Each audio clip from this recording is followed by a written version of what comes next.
Well, good morning. You might be thinking you're seeing doubles. It's early, but you're not seeing doubles. Yeah, I have two of them. Over the weekend, somehow, I don't know how, but I acquired two Nissan Frontiers.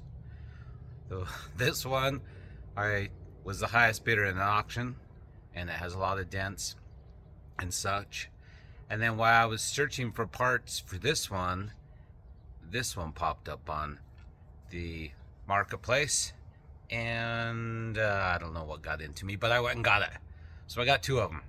So now I have to do a little work on both of them, and then I'm going to sell one of them, maybe both of them, and maybe keep one. So this one's a 2014, this one's a 2011. They're the same trucks, but the radio is a little bit different. There's a couple differences on them. But I'm going to head down to AutoZone right now because this one is complaining. The 2011 is throwing a code and it's complaining about an oxygen sensor. So I'm going to go down and buy one and swap it out and see if it fixes it. If not, then I'll have to dig into it a little bit deeper. It could be other things from what I've been reading. I'm no Nissan Frontier expert, but I'm learning. Anyway, yeah, that's why I have two of them. I'm going to jump in this 2014 that I had Les Schwab balance the tires on. I'm going to run that down. Run that down to the parts store. See what she's doing today. There's a vibration we know that Les Schwab thinks is a U-joint issue on the driveline. We'll jump in this clean one owner. Dirty as snot. But it smells good because I ozone bombed it. We'll jump in this thing. Burr. Oh, we shut that off. Well, not that I didn't already know, but the vibration in the back end is still here. Front end. Man, I wish I would have done this before I drove it home from northern Utah. Oh well, it's a beautiful day. Alright, I ran down, got a new oxygen sensor for this 2011, and I started, I got the old one out. Wasn't easy, but I got it out. And I'm going to put this new one in. I'll show you. Okay, it looks a little bit more than it is, but here's what I've got. This is the driver's side. Bank 2 Sensor 1. Bank 2 Sensor 1. I'll throw the code up, or I'll put it in the description what code I'm getting. But that's it, right up there. So I've got a little anti-seize on this new one, so we're gonna put that in. And I probably won't get decent video of it, but that's what I'm doing. Oh man. I didn't even have an O2 socket, so I went to Harbor Freight. And boy, was Harbor Freight busy. It's tight in there. Yes, it is. Got it started. Using the new handy dandy Harbor Freight 7/8 socket. I'm a professional oxygen sensor replacer now.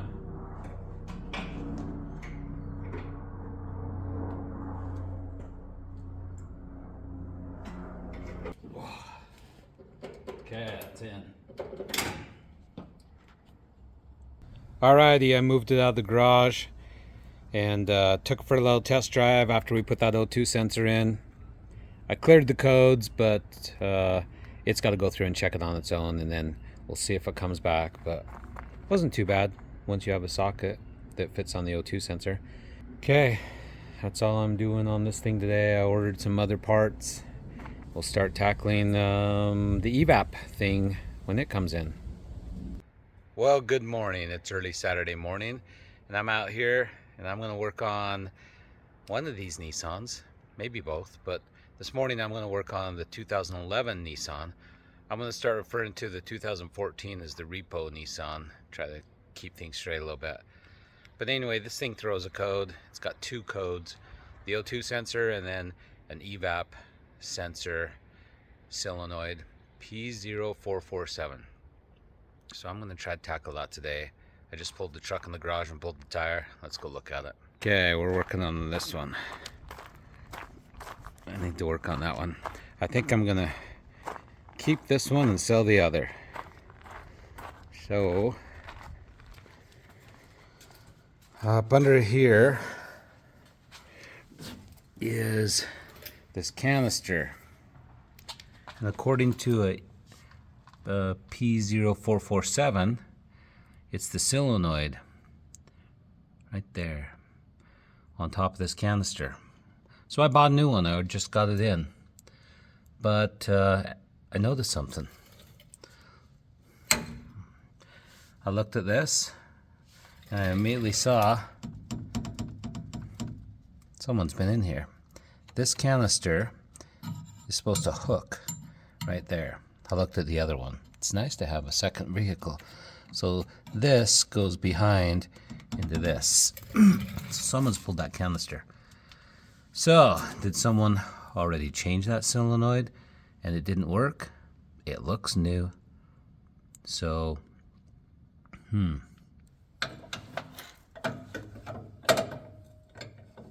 that's one long bolt. I didn't even take the clip off and the clip fell off. So now I'm wondering if the clip was broken when it got put on. I'm gonna replace it since I have it.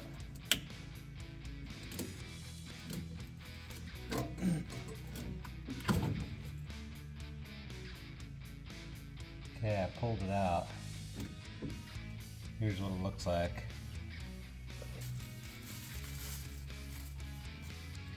Looks like the right one to me. And I know you can't see anything.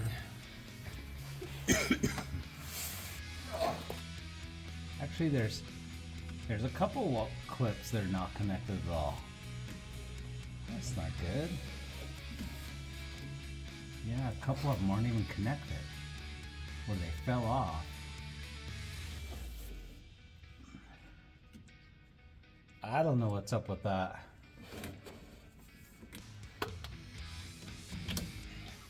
Okay, I think they have a good connection now. Let's put that back and see what that does.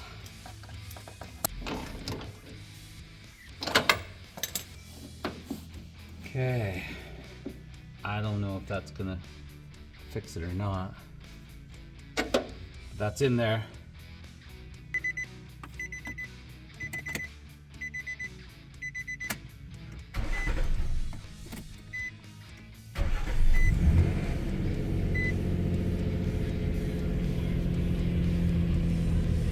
I plugged in my Bluetooth reader so I can see, or I can just run codes. Check engine light's still on. I don't know if the O2 sensor code has gone away yet, but we're gonna check.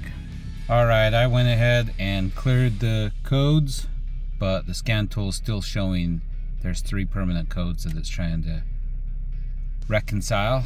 One I created by disconnecting the mass flow air sensor, but the other 2, oxygen sensor and this evap canister, are the 2 active ones I'm trying to solve. So it just needs to be driven. I might take it for a spin and see if I can determine if that's going to come back on or not.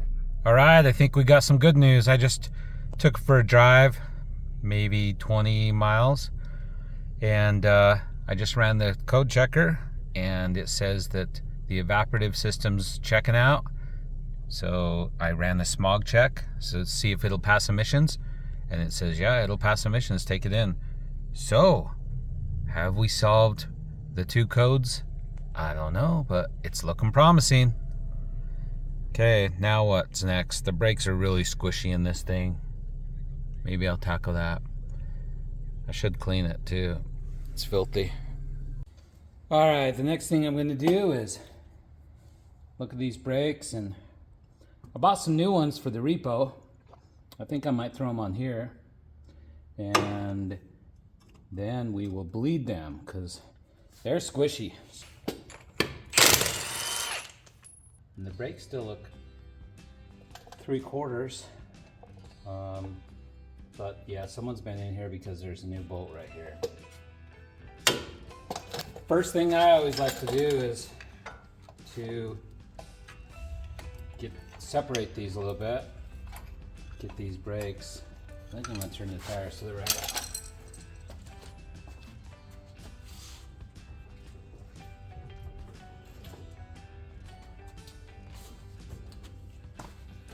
Get this caliper sucked back in, if I can. That's what I always like to do.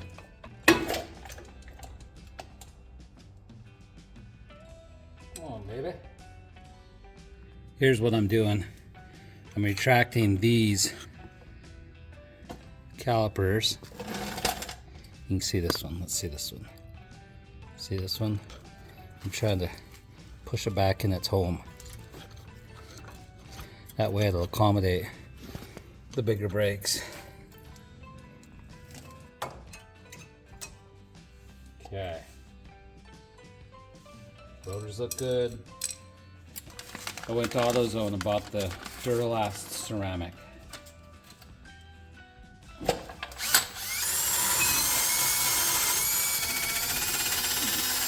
I'm gonna make sure these sliders are working.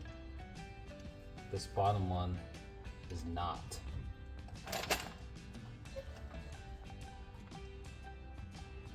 Bottom one isn't doing anything. Okay, here's what I'm seeing. This one slides just fine. This one is locked in there solid.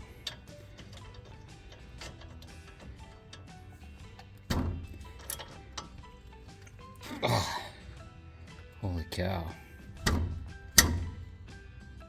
Just gonna try to work that back and forth a little bit. Nope. Can't find my PB blaster, so gets WD-40. Little WD-40, and I can spin it around. So I'm gonna work on this and see if I can get it out. Okay, it spins, but it doesn't want to back out.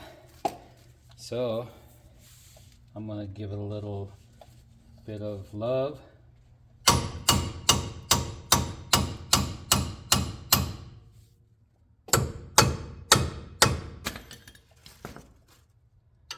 The brake didn't want to be in there with that pounding.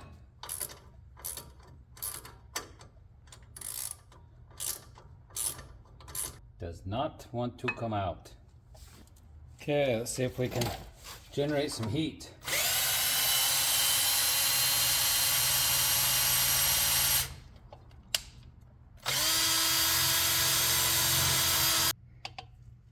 Ooh, that's hot. That's a hot one, Bubba.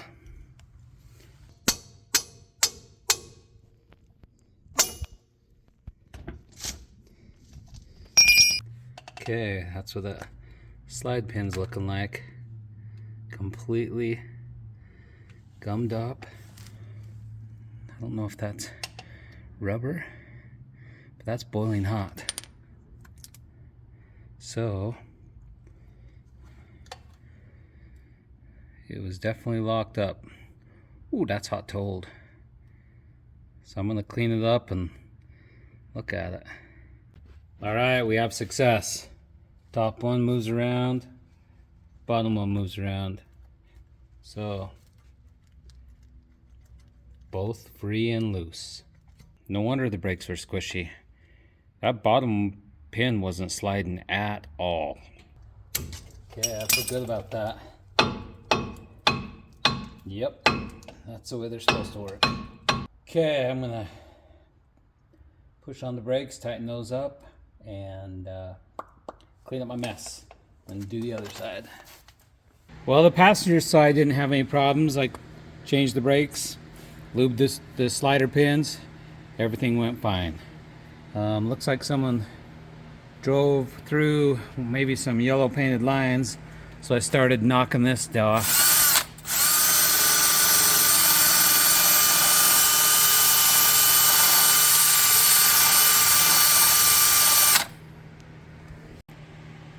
Alrighty, I think I found the problem with the passenger side as well. I put the tire on and I just started checking the wheel bearing and it moves back and forth.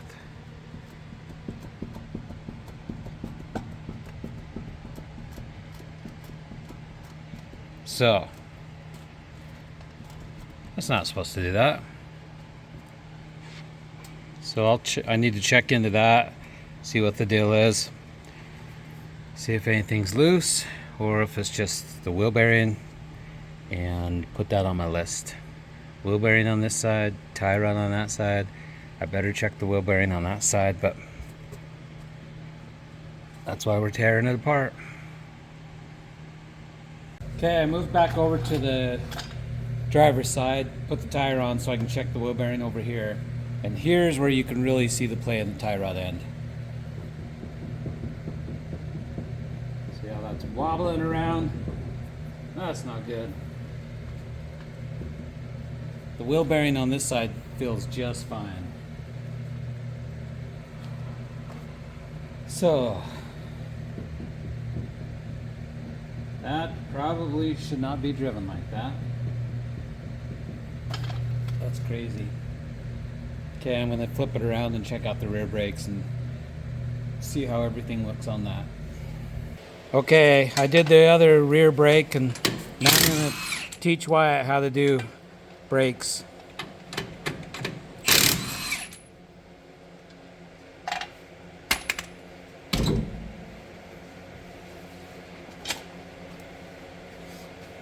Okay, the first thing I'm having him do is clean off this surface rust. Okay, the next thing we're going to do is you want to make some space in between those. Nope. So we can get the thicker pads in here. So you are inside of this rotor. You don't want to be inside the rotor. Your goal is to move the caliper forward and collapse that piston in the back. That's not in there, brother. See, only move that guy. Yeah, that's where I was. So that bottom slide pin might be locked up. The other one was a little bit. But that tells me we might have some stuck slide pins. Yeah, these are not budging at all. Let me check it out. Okay, we figured it out. That bottom slide pin is frozen solid, but and the top one's working, but we retracted the piston in the back, so Wyatt should be able to take this caliper off. Okay, take that caliper off. Make sure it's set to loosen, not tighten. Wyatt, make sure the ratchet's set to loosen. Nope, set to tighten.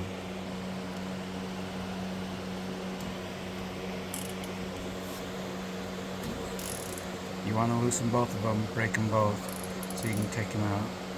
Lots of cobwebs back here too. Yeah, cobwebs because the truck was sitting, not being used for a while. Hook up here somewhere. You do not want to hang it from the brake line. Okay, pull those brakes out of there. Okay, now let me get in there so I can remove that slider pin. Okay. Okay, now let's put in the brake pads. It's in. Okay, now this one, that one has the wear indicator on it. So when it gets low, it sits there So and which rubs. side do I want to up or no? I'm gonna go like this. Huh? Yep. Use some force. Okay, that's good. Okay, all done. Okay, this side should be done. We'll throw back on the tire, push in the brakes, check the brake fluid, and then the brakes on this thing are all brand new and operational. And we'll take it for a spin real quick.